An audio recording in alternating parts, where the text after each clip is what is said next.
La emprendedora de la semana llega gracias al auspicio de Upaya, espacios de trabajo compartido. Un lugar perfecto para reunirte con tus clientes, dar talleres o simplemente trabajar en un espacio diferente. En la descripción te dejamos el enlace para que visites sus páginas y o cotices sus planes de membresía. Hola amigos, ¿cómo están? Bienvenidos a un fin de semana más de la emprendedora de la semana. En esta ocasión estamos con Amalia Canedo. ¿Cómo estás, Amalia? Bienvenida. Muchas gracias, Van. Estoy aquí muy contenta de poder encontrar al fin el espacio para poder charlar contigo. Estamos aquí volviendo ya de Uruguay, de 2 semanas de estar allá trabajando y poniéndonos al día con todo lo que viene el próximo mes aquí en Cochabamba. Nosotros más encantados, Amalia, porque hoy no solamente vamos a hablar del trabajo que tú haces, sino también la presencia de la mujer en la parte de la gestión cultural, de la gestión de este tipo de proyectos. Es una situación bastante precaria en general, ¿no? para todos los que trabajamos en el sector de cultura, tanto para mujeres como para hombres, pero considerando también la situación cotidiana que vivimos como mujeres, se nos hace un poco más compleja en el sentido de que vivimos en una sociedad totalmente tutelar por la mujer, ¿no? Donde muchas veces buscan la cabeza en un hombre, cuando en realidad muchas veces mujeres somos las que dirigimos proyectos. Pero me ha tocado, por ejemplo, en anécdotas laborales ya en campo, que yo estoy dirigiendo, por ejemplo, un escenario y viene algún técnico y me dice, ¿dónde está el director? Y yo soy la directora, entonces yo soy, ¿no? Entonces, situaciones de ese tipo que me han tocado vivir a lo largo de estos casi 20 años de trabajo, pero que de alguna manera he logrado surfear esta situación y lograr establecer un nicho de trabajo también para chicas jóvenes que están viniendo detrás de mí. Ya son varios años que estás metida en todo esto de la cultura. ¿Cómo has comenzado? ¿Cómo ha sido tu inicio? ¿Cómo nace esa idea de decir, bueno, no sé, quiero dedicarme a los temas culturales? Es una situación de azar súper loca porque yo inicié entre juego y juego a los 16 años cuando mi hermano comenzó con su dúo de música. Él tenía 18, yo tenía 16.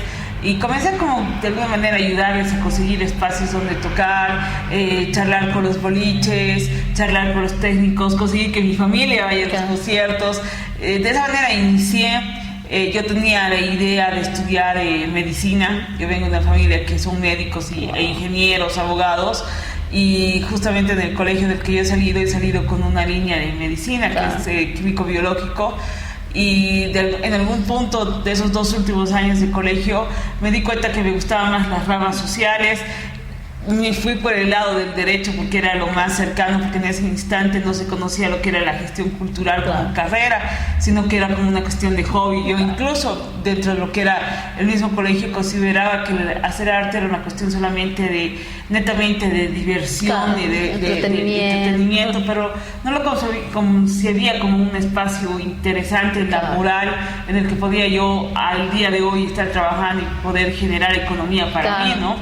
Entonces de esa manera fue como una cuestión de cambio de destino, pero impulsada más por una cuestión hormonal del momento, que estaba más que todo con una cuestión de rebeldía contra mi papá, ¿no? Porque mi papá era, ¿cómo piensas vivir de cultura? Que Bolivia no existe ese campo, que vas a morir de hambre, piensas vivir con 100 bolivianos al mes. Recuerdo que cuando salí de la universidad del 2008, salí de la Universidad de Derecho, ya después de que vino todo el dispute del hecho de que mi papá no quería que estudie Derecho porque yo tenía que ser neuróloga y me habían formado con esa intención, entonces era como para mi papá, has cambiado de la medicina al Derecho y ahora me sales como un hipismo de la gestión cultural. Entonces agarré y recuerdo que terminé la carrera y le dije, yo no me voy a dedicar a esto, que no sé qué. Y de ahí al día de hoy, de ese 2008, ya son casi, ¿cuántos años son? Casi 10 años, ¿no? De ahí, pero previamente ya venía haciendo gestión de cultura con algunos proyectos que había ganado en el Fondo de Mujeres, o había ganado en el Ministerio de Cultura, haciendo proyectos de intervención artística con danza contemporánea o con cine. De alguna manera ya estaba como que escrito ese destino, ¿no? de emprender dentro de lo que es el campo de la cultura. De todas formas es un camino que aún lo sigo aprendiendo, que lo sigo recorriendo, que con tropiezos, que con con levantadas se está construyendo. Es un camino totalmente nuevo, tanto para mí como para cualquier persona, y de alguna manera soy como el conejillo de Indias para futuras generaciones que están logrando abrir espacios, ¿no? Abrir territorios en los que se perciba y se conciba el arte y la cultura como un espacio para no solo de creación, también de incidencia económica, ¿no? Ahora, ¿qué dicen tus papis?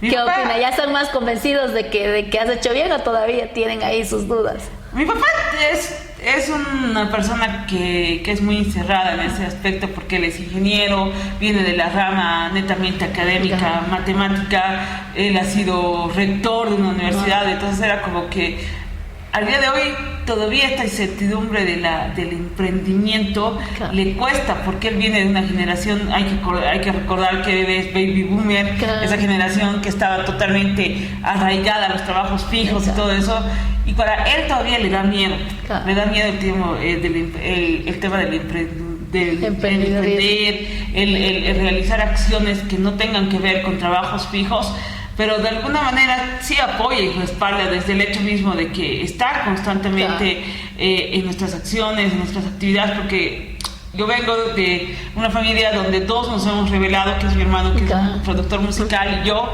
y para el papá, y es mi hermano mayor además, ¿no? Entonces para el papá ha sido como que ya hay que soltar y hay que entender que todos somos diversos en la forma de pensar, mientras él siempre nos dice, mientras tengan para comer y para poder tener recursos de salud, yo voy a ser feliz, no me importa si son ricos o no, pero la idea es que sean conscientes del camino que han elegido. Mi mamá es más mamá, ¿no? Más en ese sentido de que respalda todas nuestras locuras. Ella es la primera fan ahí. Exacto, es la primera que está haciendo porras de todas las actividades, pero también desde la conciencia, ¿no? De que cuando hay situaciones en las que ella no está de acuerdo o le preocupa, te las dice de frente. Yo creo que para cualquier emprendedor, y especialmente, siempre voy a recalcar que el campo de la cultura es más complejo, porque no tenemos tampoco políticas reales de culturas, ¿no? No tenemos un Estado como gobierno que garantice el ejercicio, ¿no? De la gestión cultural, del arte. Más que todo, hay un paternalismo sobre los artistas, ¿no? Que hace que se los proteja de todo, pero a los que emprendemos como gestores culturales, que generamos proyectos, generamos propuestas, se nos ve como meramente los cuates de los artistas, no como oficio. Entonces, desde ahí viene la complejidad, y si ahí le agregas el hecho de ser mujer, se hace mucho más complejo el camino. Claro que sí, me imagino que sí. Contame, ¿cuál ha sido el primer proyecto grande en tema de cultura que te ha tocado gestionar y qué experiencia has tenido con esto? Ha sido el proyecto Silencio, es un proyecto de danza contemporánea en el que nos unimos con 3 amigas, más que todo desde el campo de soñar, ¿no? Yo tenía 19 años cuando emprendimos este proyecto, y era una diseñadora gráfica, una estudiante de Derecho y una tesista de comunicación social en ese instante. De las 3, 2 eran chicas que habían venido de danza contemporánea, de estudiar la danza contemporánea desde niñas, y yo venía desde el campo de Derecho, que en ese instante estaba en boom el tema del feminicidio y la violencia de género, ya se estaba empezando a hablar de estos temas. Entonces era como que algo que de alguna manera nos interpelaba a las 3, nos cuestionaba, y decíamos, encontraremos un punto de inflexión para poder debatir y charlar sobre esto que nos cuestiona a todas nosotras, sobre la hegemonía incluso de la cuestión física, sobre todo cómo tenemos que ser, y todas esas cuestiones que de alguna manera nos conflictúa a todos, y a todas, ¿no? Y se nos abrió la posibilidad de postular al Fondo de Mujeres Aftapijo Poeti, que es un fondo interesante que apoya bastante a proyectos creativos de mujeres, emprendidos por mujeres y desarrollados por mujeres. Nosotros planteamos, capaz de las primeras veces, si no era la primera vez, desde la visión más artística que cuestión de proyectos sociales, y mandamos un proyecto que era Proyecto Silencio, que albergaba una residencia de 45 días, donde todas las personas que, aunque no sean bailarinas, podían ser parte, aprender a partir del movimiento a expresarse. Y ese creo que ha sido un proyecto súper grande que de alguna manera determinaste el camino de la gestión cultural. Recibimos un fondo súper grande, o sea, y para mí era una locura porque yo tenía que ser a la vez de auditora, tenía que ver dónde iban los dineros, y tenía recién, por cumplir, estaba a días de cumplir 20 años, y aprender a tener que distribuir un monto gigante. Ser buena mamá. Claro, ser buena mamá, ¿no? Y de allí, aparte de eso, tener que hacer el tema de que cada 5 días nosotros mandábamos un informe para que nos desembolsen el dinero, tener que sentarnos con mis compas, hacer los informes, y además las bailarinas, algo súper enriquecedor, porque para mí me ha marcado mucho, porque no solo he sido la gestora y la que ha redactado el proyecto con otra compañera, sino también he sido parte, tengo que aprender a bailar. Y ubicas, de lo que nunca he tenido estado físico, he tenido, creo que ha sido el mejor estado físico que he tenido en todos mis 37 años que tengo, ha sido esa época, porque nos obligaba a hacer abdominales, a saltar, a todo. Entonces, en medio tenía que bailar, teníamos que hacer el informe, teníamos que hacer la parte económica, teníamos que estar velando para que las talleristas que llegaron de Chile tengan comida todos los días en la casa, ponerles cosas en el refrigerador. Creo que ese ha sido un proyecto súper grande por la edad que tenía, pero después han venido proyectos mucho más grandes que ya les he podido afrontar ya desde una madurez también, que me ha obligado el camino que he decidido, porque hablando de mi familia, yo cuando he adquirido ya conciencia de lo que estaba haciendo, tenía que yo de alguna manera mostrar a mis padres que estaba siendo consciente de aquella decisión que había tenido. Entonces de alguna manera era como con más cautela manejar los proyectos, los presupuestos. Ese fue el primer proyecto grande. De ahí vino después otro de cine debate en las calles que hicimos con la alcaldía de Cochabamba en ese momento, y de ahí vinieron festivales, vinieron giras con artistas. He tenido la grata satisfacción de poder haber sido manager de Manuel Roy Chazarreta en su momento, que obviamente por temas de tiempo y todo he tenido que dejar ese cargo, pero también he trabajado con Efecto Mandarina. Entonces de alguna manera he podido como que abrir un mercado que es difícil, y todavía en una ciudad, querramos o no, Cochabamba es pequeña todavía con respecto a La Paz o Santa Cruz, a nivel de espacios, ¿no? Pese a que Santa Cruz es más jodido el tema de la institución pública como respaldo, ¿no? Pero ese creo que ha sido uno determinante. Y otro que ha marcado otro después ha sido cuando he trabajado con el baterista de Charly García. Es un tipo que ha trabajado con Charly García, con Gustavo Cerati, con Gustavo Santaolalla, o ha trabajado incluso con Joaquín Sabina. Entonces era como un reto súper grande que me ha obligado a desestructurar muchas cosas que ya tenía, además de tener que enfrentarme y hablar con él y decirle: mira, esta es la realidad de Bolivia, esto es lo que te podemos dar, esto es lo que no se puede.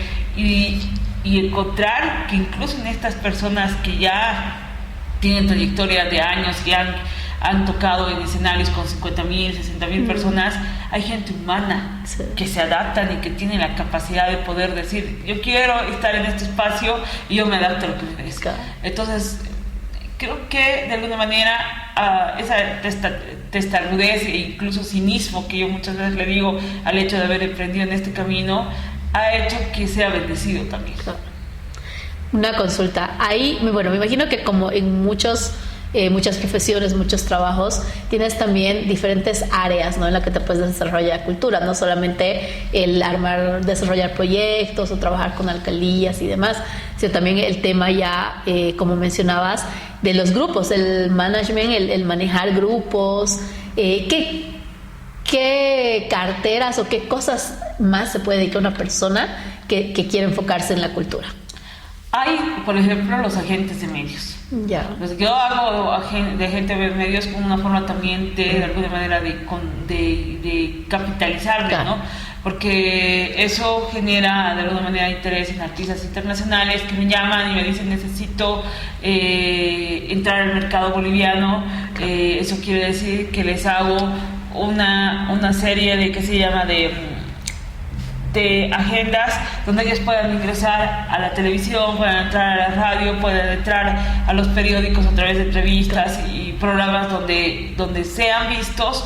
Es una forma también de entrar en este medio de lo que es ya desde el lado de lo que vendría a ser la industria cultural, ¿no? Dejando de lado lo que es la gestión cultural, ya como hablando como industria, porque como proyectista vives más del hecho de las oportunidades de los fondos de financiamiento, pero como trabajadora del arte, como trabajadora de la industria musical y de la cultura, tienes que surfear en este campo de la agencia de medios, del ser, ¿cómo se llama?, asesora de imagen de los artistas, no tú, sino directamente ser la cabeza que dice, mira, este es el tipo de música que haces, vamos a contratar a este diseñador de modas que te va a vestir, a esta maquillista para la estética que vas a manejar, a este fotógrafo. Esa visión también está dentro de este mercado, que no se la explota mucho porque justamente todavía no tenemos, si vale el término, un mercado de la música, ¿no? Hay un mercado de la música en el campo del folclore y en el tropical y en la música chicha, porque lo han sabido captar, y tú por eso ves, ¿no? Las chicas con sus tremendas polleras de colores chillones o bien tuneadas de acuerdo a la estética que ellas manejan, pero en los otros campos que son el rock, que son el pop, que es el jazz, es más complejo porque muchas veces los artistas viven el día a día como profesores y no conciben esta cuestión del mercadeo de su imagen. Pero no se enfocan tanto también en esa parte que es bien importante. Y es importante porque quieras o no, estamos viviendo un tiempo en el que junto con tu música va también tu imagen. Si quieres salir a mercados internacionales, es mucho más fácil que toda esta serie de elementos se unifiquen y logren generar un producto que sea interesante para que tú puedas salir del país y hablarte, no sé, de ir a un festival donde hay 50,000 personas. Entonces, hay muchos espacios para explorar, que se los exploran en Santa Cruz, pero no se los exploran tampoco ni en La Paz ni en Cochabamba. Wow. Es una cuestión súper alucinante que cómo puede haber tanta diferencia en un país. ¿Alguna anécdota que te haya pasado que nos puedas contar con algún proyecto, tal vez con algún grupo o algo? Mira, una vez me ha pasado de Festival Internacional, cuando estaba iniciando como directora, todavía había una coordinadora nacional y resulta que en esta cuestión de comenzar uno les pide toda la estructura de cómo está el programa, porque estás conociendo la cancha, ¿no? Puedo ser gestora o programadora, pero no conocer a fondo un proyecto implica que tienes que tener a alguien que te ayude a conocer. En este caso pasó que esta persona se había olvidado de ponerme en la lista de requisitos del backline que se le dice para los artistas internacionales que requerían, que se llama contrabajo. Y estaba jurando que todos los artistas venían con sus instrumentos, ¿no? Porque nuestro presupuesto siempre ha sido ridículamente pequeño y contratar y conseguir un contrabajo te costaba el alquiler por los 800, 900 bolivianos en ese momento. Entonces era así como que llega el artista internacional de Chile y me dice, quiero ver mi contrabajo. Me dice por teléfono. Yo, nadie me ha dicho que tenía necesidad de contrabajo. ¿Acaso ustedes no traen? Y me dice, no, dame un rato. Le llamo a esta persona y me dice, ¿acaso no te he dicho no? Porque no dicen el rider técnico, dicen el rider clarito que todos traen sus instrumentos. Ya, vamos a ver cómo seguir de donde sea. Estamos hablando de que el artista tendría que llegar en 2 horas y yo tenía 2 horas para conseguir un contrabajo para comenzar bien, porque tú sabes que no puedes decirle todo al artista, ¿no? Entonces, ¿qué hago? Que he llamado a los 6 contrabajistas que tenemos en Cochabamba, no tenemos más. De los 6, 3 no tienen contrabajo y 3 sí. Y de esos 3, 2 me dicen no, así de entrada. Y ahora sí. Entonces, esa experiencia creo que ha sido la determinante para volverme más jodida en el tema de decir... ver esos detalles, ¿no? Ver esos detalles que a veces uno se le puede escapar y suceden, ¿no? Esas cosas de, ¿y ahora de dónde saco el contrabajo? Imagínate, tenía la ventaja de que haya habido, ¿no? Si hubiera estado en una ciudad donde no hay contrabajistas, estábamos terriblemente mal. Pero la idea es darle la vuelta a los conflictos, ¿no? Y lograr solucionar sobre la marcha. Es algo que me ha dado esa experiencia, el tener la capacidad de poder ver. Lo que pasa es que enfrentamos muchos de esos problemas por la falta de presupuesto. En muchas ocasiones yo resulto siendo el todo en un festival, así hago todo, lo único que no hago es la parte de diseño gráfico, digamos, ¿no? Claro. Pero después todo lo copto yo y no está bien, porque terminas agotada mentalmente y hay detalles que se te pueden ir, pero lo ideal en todo caso sería tener la posibilidad de contratar gente que te apoye en ciertas áreas y esas personas se hagan cargo de eso, y tú como director lo único que te hagas cargo es de ver que todo esté, claro, y que todo esté escrito y tú tengas como una guía y decir, esto está check, ¿no? Pero no ocurre, porque hacer gestión a la boliviana es eso, ser todo. Sí. Y en el tema, por ejemplo, bueno, había lo que tocabas hace rato, que decías, acá en Cochabamba, por ejemplo, el tema de los grupos musicales y demás, la mayoría piensa que la gestión cultural es mi amigo, anda, ayúdame para que toque en tal lugar, digamos, ¿no? O sea, como que de amigui me vas a ayudar, pero no se ponen a pensar, como decías, ¿no? Que también es un trabajo y por ende esto debería tener una remuneración económica, decir, ok, ¿quieres ser mi manager? No sé, pues ¿cuánto me cobras por ser mi manager? ¿Qué me ofreces? Y cómo trabajamos, ¿no? Exacto. Me ha tocado buenas experiencias con músicos del interior del país. Con músicos de acá, de Cochabamba directamente, no he tenido la posibilidad de charlar, porque yo escucho, porque estoy en un grupo de músicos, porque mi hermano es músico, y escucho cómo perciben, así como, ¿para qué siquiera yo voy a estar acercándome a proponer, trabajar? Cuando estoy escuchando las cosas que dicen, que el mal concepto que tienen sobre los managers, o sobre los gestores, o sobre los productores, entonces es preferible directamente hacerte cargo de lo que te corresponde, en este caso a mí, producir festivales, que es creo que el fuerte que he encontrado en mí, y muchas veces prefiero evitar, porque es generar susceptibilidades, generar enemistades que no te conviene en un mercado tan pequeño donde se conocen casi el 100% de los músicos, 100% de la gente que hacemos gestión. Es mejor estar bien con todos. Exacto.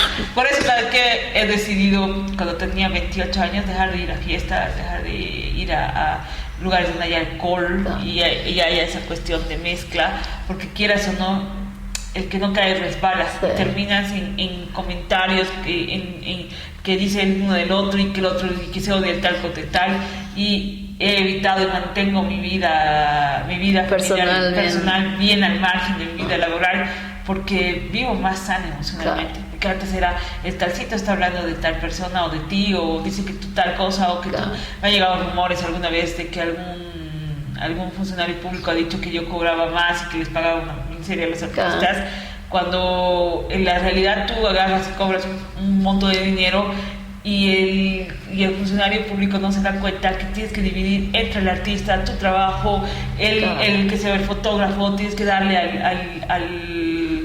al diseñador. Con todos los detalles mínimos se va a ir, digamos. Y que puede ser, no sé, conecte 30,000 bolivianos, pero que ya de por sí la cuestión técnica te va a salir 4,000 bolivianos, 5,000, y de ahí tienes que dividir a cada banda para que les alcance a todos. Entonces son situaciones que cuando tú no estás en la cancha, en el camino, no las entiendes. Claro. No las entiendes, porque a veces parece un montón de dinero y en pequeñas cosas se te van yendo. Sí, de verdad. Amaya, contanos un poquito sobre este último proyecto y el más reciente, que es el Festival Internacional de la Canción. Contanos cómo nace, hace cuánto tú tomas, digamos, como que la batuta acá, lo traes a Bolivia. El festival en sí tiene 12 años de trayectoria. La forma en la que yo he llegado ha sido muy causal, muy casual y causal además, ¿no? ¿Por qué causal? Todo es causado por un impulso mío que tenía de salir de esta territorialidad. Estaba agotada mentalmente de estar aquí en este núcleo donde sentía que ya estaba llegando a un tope en el que ya no podía seguir más arriba, porque la misma circunstancia social no te la permitía. Hablando de post-pandemia, estábamos saliendo en un año de estar encerrados. Entonces era como que voy a empezar a buscar espacios donde poder llevar artistas, donde poder desarrollarme yo, y para salir, aunque no me paguen, pero por lo menos tener garantizado un lugar donde estar y todo.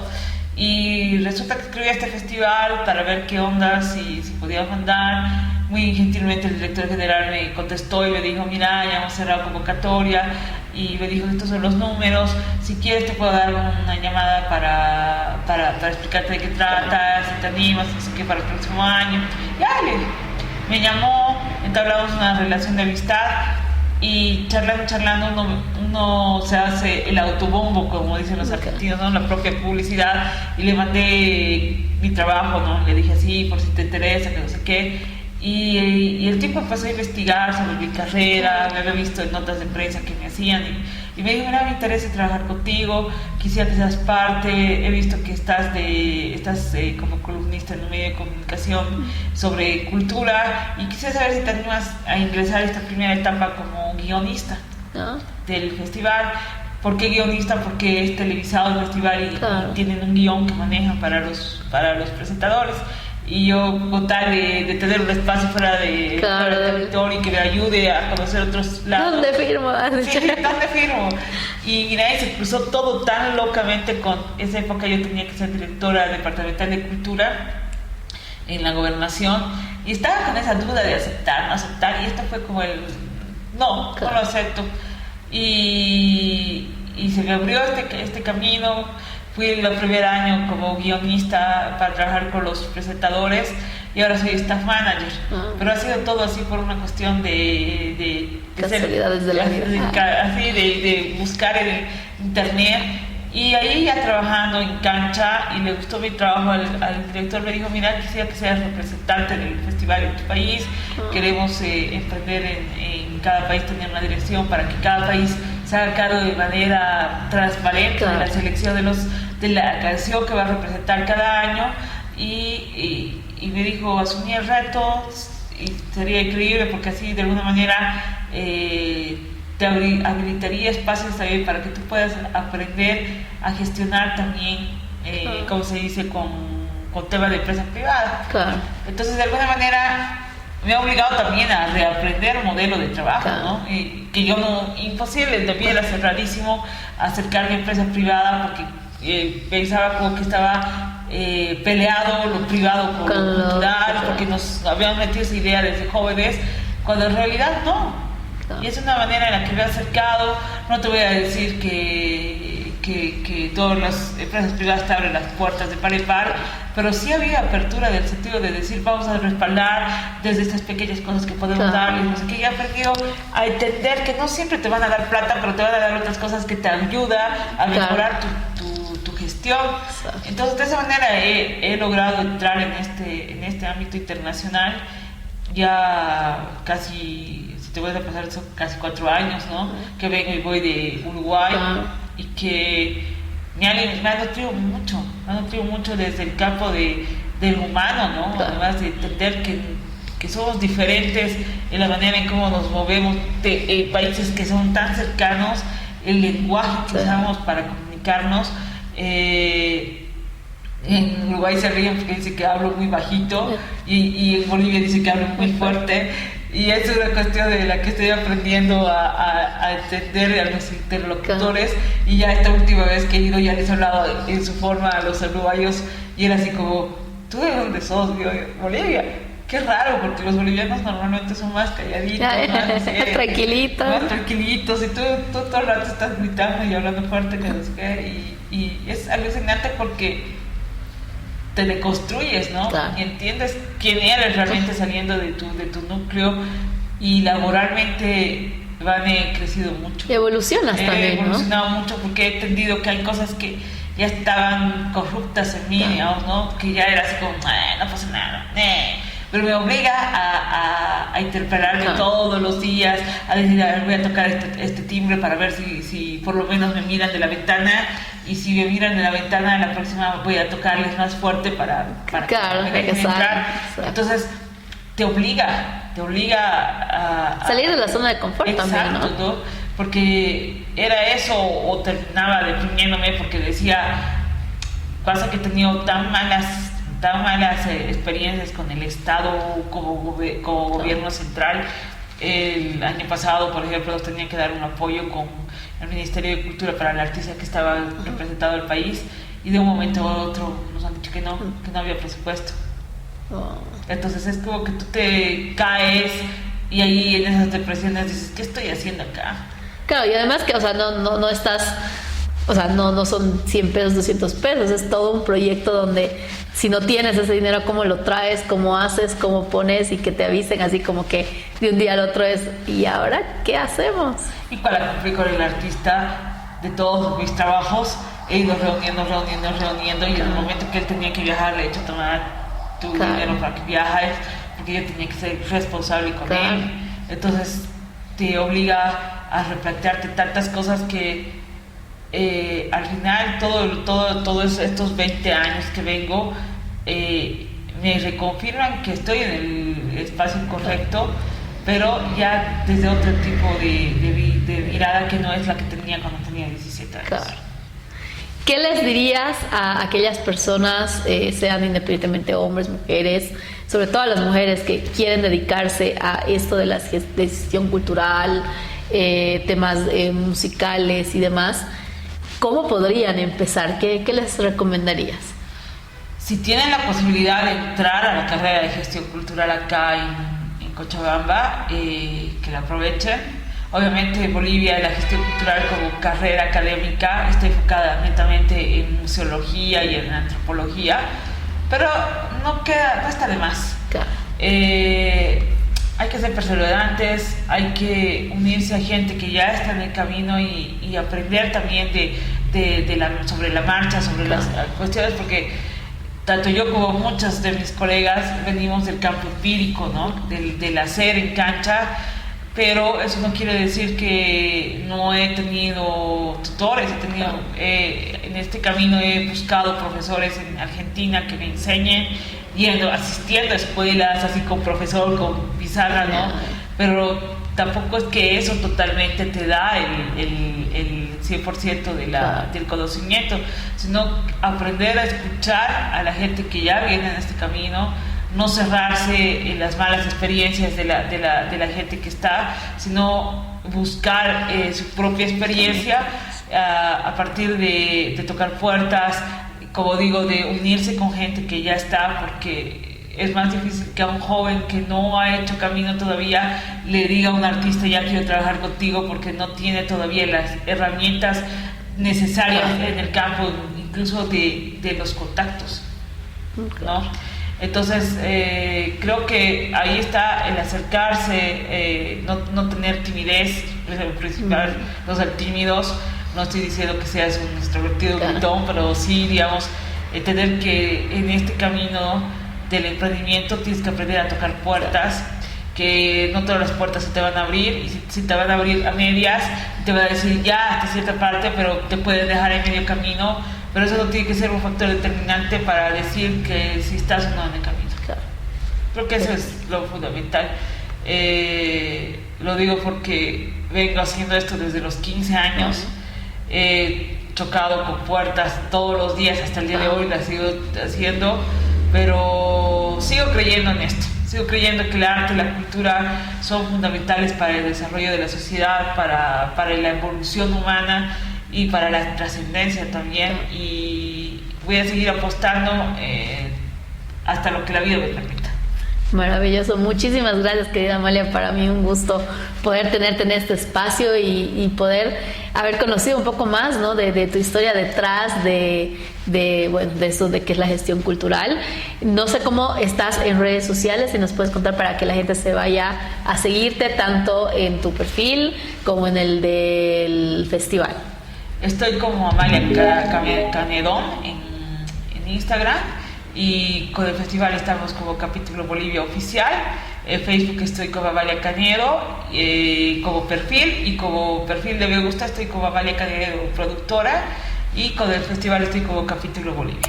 Perfecto, de todas maneras igual lo vamos a dejar en la cajita de más descripción con los enlaces para que la gente pueda ir, estoquearte un poquito, conocerte, saber qué es lo que estás haciendo y obviamente seguir, porque es la idea, ¿no? La idea es seguir creciendo, que la gente conozca nuevos emprendedores y nuevos lugares en los que uno también puede desenvolverse.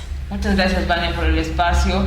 Yo honrada más bien de poder charlar contigo, poder de alguna manera brindar información de un territorio que no es conocido por la gente, y qué mejor espacio que contigo. Muchas gracias. Nos vemos la siguiente semana.